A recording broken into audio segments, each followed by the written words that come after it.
Iya, kita akan lanjut ke materi bab 4 ya, tentang kekuatan pasar, penawaran, dan permintaan. Ini lanjutan dari materi selanjutnya.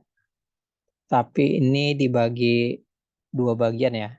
Sekarang saya bahas yang bagian pertama dulu, tentang kekuatan pasar, penawaran, dan permintaan.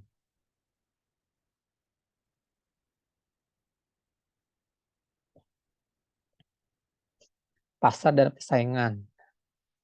Pasar itu apa? Pasar itu adalah sekelompok pembeli dan penjual untuk produk tertentu, untuk barang dan jasa tertentu. Nah, yang dimaksud pasar persaingan adalah pasar dengan pembelinya banyak dan penjualnya juga banyak. Masing-masing tidak memiliki pengaruh terhadap harga. Artinya masing-masing tidak bisa mempengaruhi harga karena apa? Pembelinya banyak, penjualnya banyak. Gitu.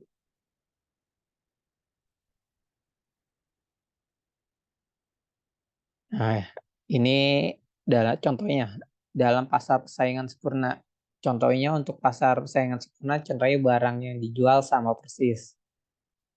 Karena pembeli dan penjual sangat banyak, sehingga tidak ada yang dapat mempengaruhi harga pasar. Nah, dalam pasar persaingan sempurna ini disebut price taker. Seperti itu. Jadi, yang kita bahas adalah tentang pasar persaingan sempurna. Contohnya apa? Misalnya penjual beras banyak, pembelinya juga banyak. Nah, cuman berasnya itu sama yang dijual. Jadi, kemungkinan harganya adalah harganya price taker, harganya sama. Karena jika ada yang ngejual dengan harga lebih tinggi sedikit, pasti nggak bakalan laku. Karena penjual lain ada yang jual dengan harga yang lebih rendah. Makanya harganya ditentukan oleh pasar price taker. Ya. Karena pembelinya banyak, penjualnya banyak. Ini asumsi barangnya jual sama persis ya. Nggak berbeda. Jadi nggak ada perbedaan kualitas lah. Seperti itu. Makanya harganya itu harganya sama price taker. Ada pasar persaingan sempurna.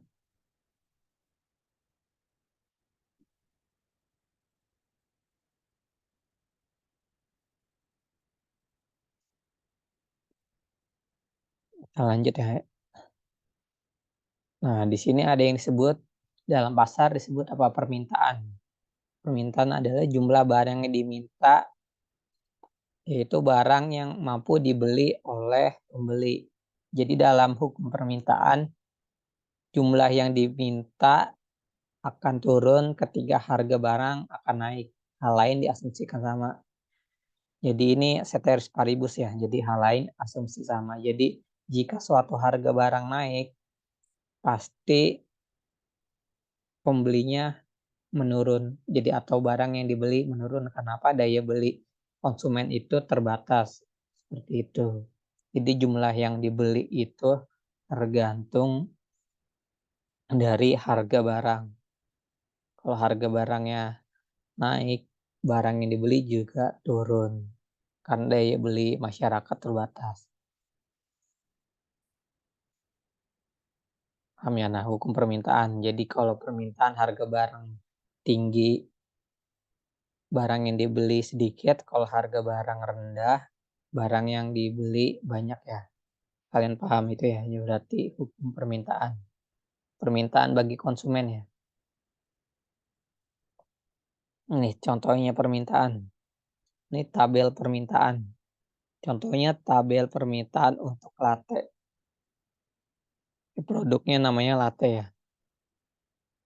Nih, jadi ini menunjukkan tabel harga dan jumlah permintaan barang yang diminta. Ini tabel permintaan latte untuk si Helen. Nah, ini mematuhi hukum permintaan. Jadi pas harganya tinggi, jumlah yang diminta sedikit nih. Contohnya pas harganya $6, jumlah yang diminta 4 barang. Karena harganya mahal. Karena lanjut jika harganya $5, konsumen ingin membeli barang 6. Jika harganya $4, konsumen untuk membeli barang ingin 8. Jika harganya $3, konsumen beli barang 10. Jika harganya $2, konsumen beli 12, si Helennya. Jika harganya $1, si Helen beli latte 14. Jika harganya gratis, si Helen beli 16. Kenapa belinya nggak unlimited? Karena inventory itu terbatas ya barang yang dijual ya. Nggak mungkin unlimited ya. Seperti itu.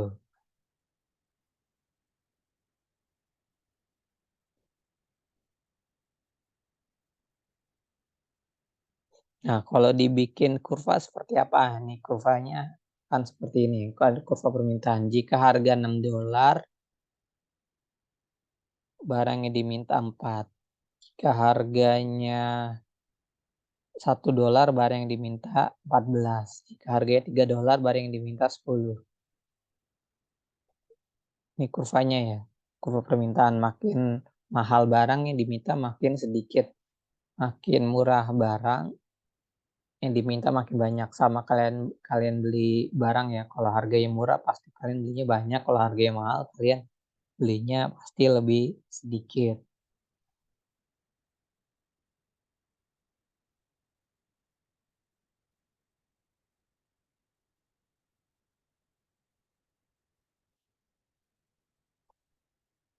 Nah, lalu ada yang disebut permintaan pasar versus permintaan individu.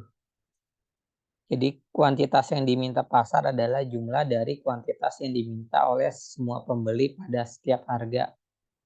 Jadi dalam pasar misalnya ada dua orang pembeli di pasar untuk produk latte ya, Helen and Ken. Jika harganya $6, si Helen beli 4, si Ken beli 2. Jadi jumlah pembelian di pasar ada 6. Kenapa Ken belinya lebih sedikit? Karena daya beli, tergantung daya beli di sini, daya beli Helen untuk latte lebih tinggi daripada Ken, makanya Helen beli lebih banyak daripada Ken. Cuman kalau secara total di pasar jumlah pembeliannya ada 6.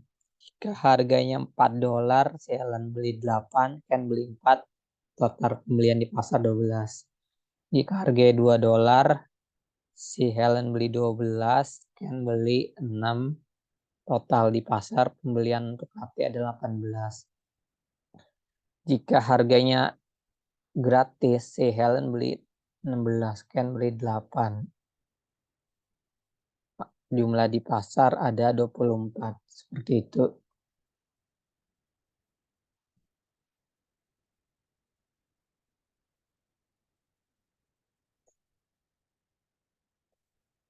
Nah, permintaan untuk latte nih. Kalau dibikin kurva permintaan untuk pasar ya ini jadi jumlah permintaan Helen sama Ken dijadiin satu jadinya permintaan pasar. Jika harganya $1 di pasar latte terjual 21. Jika harganya $3 latte terjual 15. Jika harganya $5 latte yang terjual 9 ya kuantitasnya ya. Jadi ini hukum permintaan yang makin tinggi harganya makin sedikit yang dibeli, makin murah harganya yang dibeli jadi makin banyak. Hukum permintaan ya. Konsumen ingin barang yang lebih murah kalau ingin kuantitas yang lebih banyak. Kalau harganya mahal, konsumen beli kuantitas yang lebih sedikit.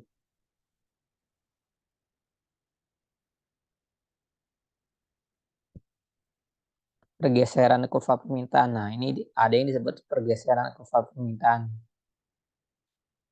Kurva permintaan ini menunjukkan harga dan kuantitas yang diminta. Hal lain dianggap sama. Artinya ceteris paribus, asumsi hal lain dianggap sama. Namun ada hal lain ini adalah penentu permintaan non harga. Jadi hal yang menentukan permintaan barang selain harga barang itu sendiri. Jadi kan yang menentukan harga barang, menentukan permintaan barang itu kan adalah harga barang. Nah, ada faktor non harga. Faktor non harga ini bisa menentukan permintaan barang juga. Hal ini bisa menyebabkan pergeseran atau shifting di kurva permintaan. Jadi kurva permintaannya shifting, bergeser. Seperti itu ya. Jadi ada pergeseran shifting. Jadi kita akan ngebahas tentang ceteris paribusnya ini. Hal lain selain non harga, hal lain selain harga ya. Jadi hal non harga yang menentukan pergeseran kurva permintaan. Jadi hal selain harga barang ya. Jadi karena harga barang pasti menentukan permintaan. Cuman ada selain harga yang bisa menentukan permintaan. Contohnya pembeli. Peningkatan jumlah pembeli bisa meningkatkan kuantitas yang diminta dan menggeser kurva permintaan ke kanan. Jadi kalau pembelinya makin banyak, maka jumlah yang diminta akan lebih banyak. Jadi barangnya misalnya barangnya populer, jadi banyak ingin membeli barang itu. Si latte ini populer, produk latte tadi. Nah, kurva permintaannya bisa bergeser ke kanan. Nih, misalkan jumlah pembeli meningkat. Nah, jumlah pembeli meningkat, maka kurva permintaannya bergeser ke kanan. Seperti itu. Maka di sini kuantitasnya meningkat sebanyak 5 contohnya. Karena jumlah pembeli meningkat. Jadi kuantitas yang ingin diminta meningkat jadi 5 barang. Karena jumlah pembeli yang meningkat. Jadi hal yang bisa menggeser kurva permintaan adalah peningkatan jumlah pembeli ya. Jadi ini faktor-faktor non harga yang bisa mempengaruhi kurva permintaan. Jadi dia shifting atau bergeser ya. Jadi faktor penentu non harga ya. Jadi jika pembelinya makin banyak, maka kurva permintaannya akan bergeser ke kanan. Ini contohnya sebanyak 5 dari bertambah ya. Jika contohnya gini, jika harganya $6, yang beli makin banyak nih, misalnya yang beli jadi 12. Jika harganya $1, yang beli jadi 27 barang yang dibeli ya. Jadi makin banyak. Tadinya 21, sekarang jadi misalnya 26 gitu. Jadi bertambah 5 ya. Misalnya ya. Yang kedua pendapatan. Jadi pendapatan ya yang kedua. Jadi permintaan barang nomor berhubungan positif dengan pendapatan. Jika misalnya kalian pendapatannya meningkat, maka jumlah barang yang kalian beli juga meningkat. Kurvanya bergeser ke kanan. Seperti itu misalnya kalian gajinya meningkat, maka daya beli kalian juga meningkat. Karena daya beli kalian meningkat, kalian bisa beli barang lebih banyak. Seperti itu. Jadi misalnya tadinya barang kalian anggap harganya mahal, kalian beli cuma bisa sanggup beli satu, pas gaji kalian naik 2 kali lipat, kalian bisa sanggup beli 2 karena daya beli kalian meningkat. Nah ini juga jadi karena faktor pendapatan ya. Ini untuk kasus barang normal. Ada yang disebut kasus barang inferior. Jika pendapatannya meningkat, maka jumlah permintaan kalian malah makin sedikit. Maka kurva permintaannya akan bergeser ke kiri, kebalikannya. Jadi kalau pendapatan meningkat, permintaan akan barang itu malah semakin sedikit. Jadi kurva permintaannya shifting ke kiri, bergeser ke kiri. Contohnya apa? Contohnya misalnya, kalau contohnya barang inferior, contohnya tadinya jika kalian pendapatannya sedikit, kalian untuk alas kaki belinya sandal jepit. Seperti itu karena kalian pendapatannya meningkat, kalian nggak beli sandal jepit lain lagi, kalian belinya sepatu yang barang normal. Jadi pas pendapatan kalian meningkat, kalian belinya sepatu karena sepatu itu adalah barang normal. Seperti itu. Kalau sandal jepit kalian nggak beli lagi karena sandal jepit itu adalah barang inferior. Karena daya beli kalian meningkat, kalian bisa beli hal lain yang menurut kalian lebih pantas ya. Seperti itu. Buat lifestyle kalian misalnya. Jadi kalian nggak beli sandal jepit lebih banyak pas pendapatan lebih banyak. Ternyata pas pendapatan lebih banyak kalian beli sandal jepit lebih sedikit, kalian beli sepatu bermerek lebih banyak. Seperti itu. Contohnya sepatu merek Nike, Adidas, seperti itu. Pas pendapatan kalian meningkat ya. Paham ya? Jadi barang normal pendapatan naik, kuantitas naik, barang inferior pendapatan naik, kuantitasnya turun. Terus juga selanjutnya harga barang terkait. Jadi harga barang substitusi. Jadi ada dua barang nih, barang substitusi. Jika kenaikan harga satu barang menyebabkan kenaikan permintaan barang lainnya. Jadi substitusi. Misalnya contohnya kalian makan pizza atau hamburger. Jadi kalian seleranya pizza atau hamburger. Pas harga pizza meningkat, maka permintaan akan hamburger kalian naik. Karena apa? Karena harga pizza meningkat lebih mahal, kalian beralih untuk beli hamburger. Karena bagi kalian hamburger sama pizza itu sama menurut kalian ya. Maka kurva permintaan hamburger bergeser ke kanan. Jadi jika produk pesaing harganya naik, maka produk lainnya, alternatifnya, kuantitasnya akan meningkat. Contohnya lagi kayak Coca-Cola dan Pepsi. Jika harga Coca-Cola naik, kalian beli lebih banyak Pepsi. Seperti itu. Atau beli laptop atau PC. Jadi laptop yang bisa dibawa atau PC yang kalian taruh di rumah ya. Pilih mana misalnya pas laptop harganya sangat tinggi, kalian belinya PC desktop. Atau Joox sama Spotify, pas harga Spotify naik, kalian konsumsinya subscribe-nya ke Joox ya. Itu ya. Jadi kayak barang substitusi, menurut kalian ada alternatif lain. Jadi harga barang lain bisa mengurangi permintaan barang lain juga. Paham ya? Nah, tadi barang substitusi, sekarang ada yang disebut barang komplementer. Jika kenaikan harga barang lain justru menyebabkan penurunan harga barang lainnya. Contohnya, komputer dan software. Karena komputer dan software itu saling melengkapi ya. Jika harga komputer naik, maka yang beli komputer jadi lebih sedikit. Efeknya yang beli software juga lebih sedikit, makanya permintaan software bergeser ke kiri. Contohnya kalian kalau beli komputer, misalnya beli komputer merek Asus, kalian harus beli operating system Windows-nya juga dong. Seperti itu misalnya.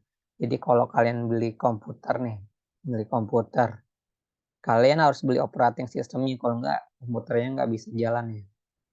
Jadi pas harga komputer naik, yang beli komputer makin sedikit, yang beli operating sistemnya juga makin sedikit, seperti itu. Contohnya yang beli Asus sedikit, yang beli Windows juga makin sedikit. Jadi harga barang naik, permintaan barang yang lainnya turun. Ini adalah barang komplementer. Contoh lainnya adalah biaya kuliah sama buku teks. Jadi pas harga biaya kuliah naik, yang kuliah makin sedikit, orang yang beli buku teks juga makin sedikit buku teks kuliah ya. Karena yang kuliah juga semakin sedikit. Atau mobil pas harga mobil naik, orang yang beli bahan bakar bensin untuk mobil juga semakin sedikit karena mobil turun pas harga mobil naik. Mobil turun permintaannya dan permintaan bensin juga turun.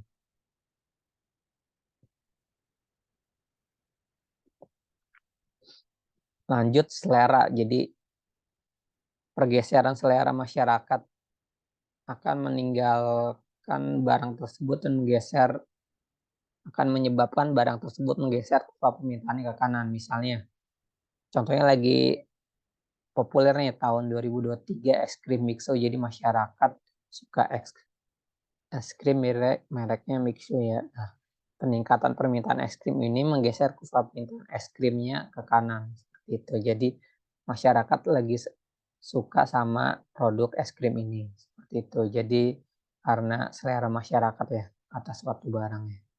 Jadi yang bikin selera masyarakat berubah, ingin membeli barang itu menyebabkan kurva permintaannya bergeser ke kanan.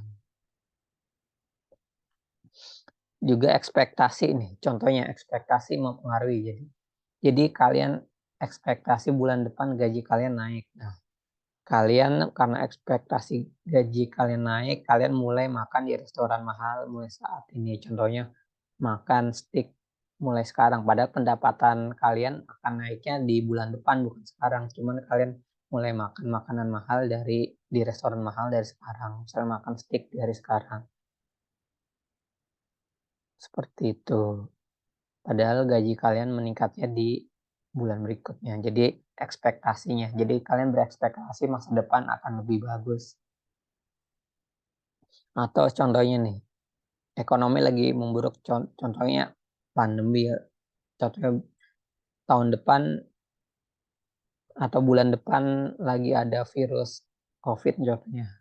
Karena pandemi virus COVID. Nah, kalian takut kalian dipecat dari pekerjaan kalian di masa depan.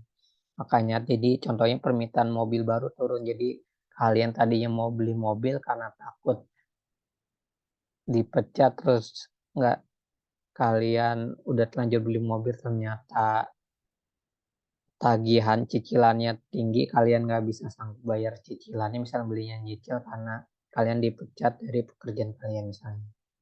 Jadi padahal kalian belum dipecat nih jadi cuman ekspektasi kalian buruk masa depan jadi tadinya kalian mau beli barang contohnya mau beli mobil, kalian nggak jadi beli mobil seperti itu. Paham ya? Jadi yang hal mempengaruhi permintaan nih selain harga adalah jumlah pembeli yang menggeser kurva ya ke kanan, pendapatan, harga barang terkait jadi barang substitusi atau komplementer, selera dan ekspektasi di masa depan. Jadi ini yang menggeser kurva permintaan variabel non harga. Kalau variabel harga itu bergerak sepanjang kurva. Kalau yang menggeser itu adalah jumlah pembeli, pendapatan, harga barang terkait, selera, dan ekspektasi masyarakat. Ekspektasi kalian ya.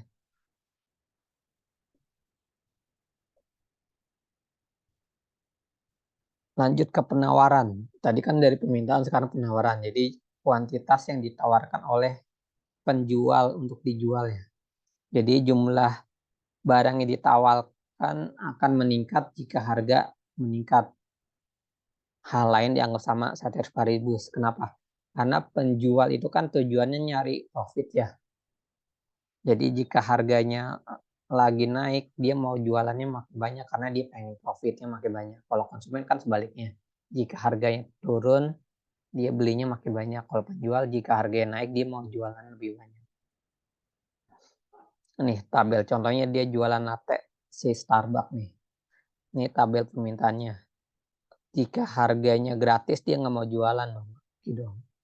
Gratis ngapain dia jualan? Jika harganya $1 dia jualannya 3. Jika harganya $2 dia jualannya 6. Jika harganya $3 jualannya 9. Jika harganya $5 jualannya 15. Jika harganya $6 jualannya 18. Kenapa bisa seperti ini? Jika harga makin tinggi dia bisa produksi makin banyak karena dia bisa rekrut orang makin banyak. Tadi karena harganya lagi mahal dia bisa bayar kos buat pegawainya ya. Cuman jika harganya rendah dia cuma bekerja sendiri makanya cuma bisa bikin 3. Logikanya gitu ya. Seperti itu. Kalau harganya gratis dia ngapain jualan, dijual gratis, rugi dong. Nah kurva penawaran seperti ini ya. Jadi makin tinggi harganya kuantitas yang dijual makin banyak. Dan jika harganya $6 kuantitas yang dijual 18. Jika harganya $4 kuantitas yang dijual 12. Jika harganya $2 kuantitas yang dijual 6. Menawarkan barang. Jadi kalau kalian nawar barang itu dari sisi penjual ya. Dalam konteksnya menawarkan jarang. Jadi makin mahal harganya, kuantitas yang ditawarkan makin banyak. Seperti itu.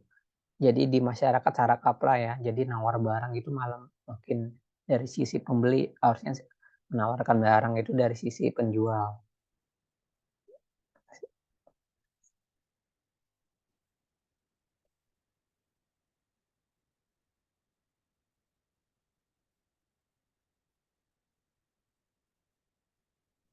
Lanjut ya, sekarang penawaran pasar sama penawaran individu. Contohnya kuantitas barang yang ditawarkan di pasar adalah jumlah kuantitas yang ditawarkan oleh semua penjual. Contohnya di sini tadi kan penjualnya cuma satu Starbucks, sekarang penjualnya ada dua Starbucks sama Coffee Bean. Jadi dua penjual latte untuk di pasar ini. Jadi jika harganya 0, Starbucks nggak mau jualan, Coffee Bean juga nggak mau jualan. Jika harganya $1, Starbucks jualan 3, Coffee Bean jualan 2. Contoh di pasar barang yang ditawarkan ada 5. Jika harganya $3, Starbucks jual 9, Coffee Bean jual 6. Jumlah yang ditawarkan 15. Harganya $5, Starbucks menawarkan 15 barang, Coffee Bean menawarkan 10 barang, jumlah yang ditawarkan di pasar ada 25. Seperti itu. Ini contohnya Starbucks dia menawarkan jumlah barang lebih banyak dari Coffee Bean, kemungkinan dia punya modal awal yang lebih banyak daripada Coffee Bean-nya. Jadi dia bisa rekrut lebih banyak pegawai dibanding Coffee Bean. Makanya jumlah yang ditawarkan lebih banyak ya.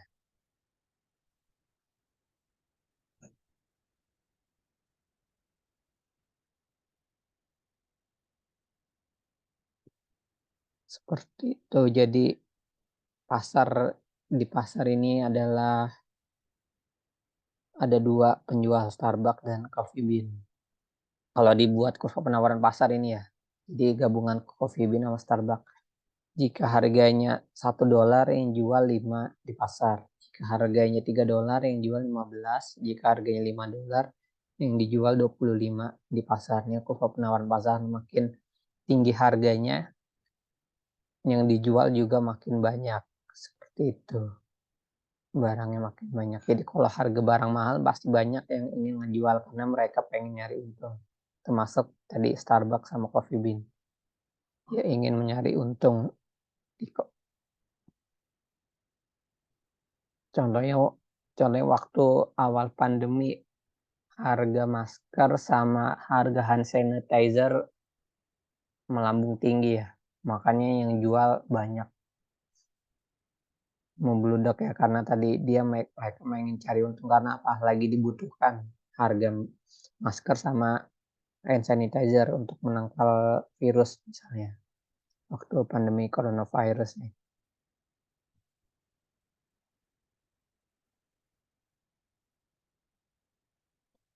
Seperti itu, jadi makin tinggi harganya kuantitas yang dijual makin banyak. Jadi kalau konsumen kan kurva permintaan makin tinggi harganya, yang dibeli makin sedikit. Kalau produsen beda, jadi penjual itu makin tinggi harganya, yang dijual malah makin banyak.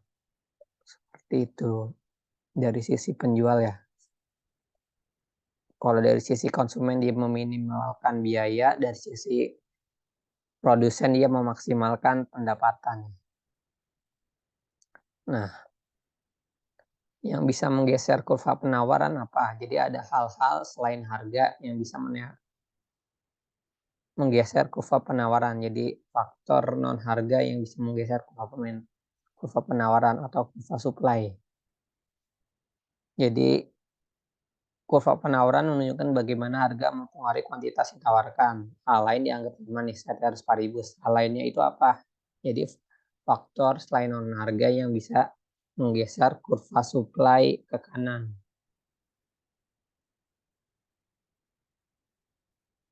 Contohnya harga input nih. Harga input contohnya upah pekerja dan harga bahan baku. Misalnya ada penurunan harga input.